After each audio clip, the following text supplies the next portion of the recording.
కౌసల్య చాలు, కానీ కైక వరకు వెళ్ళాడు. వ్యామోహం ఎంత దూరం తీసుకెళ్ళిందో చూడండి దశరథ మహారాజు గారిని కూడా.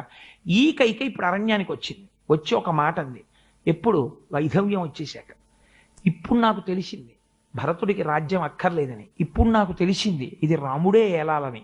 ఇప్పుడు నాకు తెలిసింది అసలు నా భర్త ఆత్మశాంతి వారికి శ్రాద్ధం పెట్టడంలో లేదు, రాముడు రాజవడంలో ఉంది. నా భర్తకి శాంతిగా ఉండేటట్టు ప్రవర్తించవలసిన నేను వృద్ధాప్యంలో ఏడిపించి 30 మాటలు మూర్ఛపోయేటట్టు చేసి చంపేశాను. ఇప్పుడు మళ్ళీ నేను భార్యగా అనిపించుకోవాలంటే రామా నువ్వు రాజ్యానికి వచ్చి పట్టాభిషేకం చేసుకో.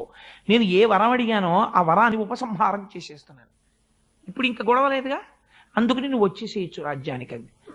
మంత్రులు చెప్పారు, మంత్రులే కదండి తీర్పు చెప్పేది, మంత్రాంగం. మంత్రులు చెప్పారు రామా నువ్వు వచ్చి రాజ్యం తీసుకోవచ్చు అన్నారు.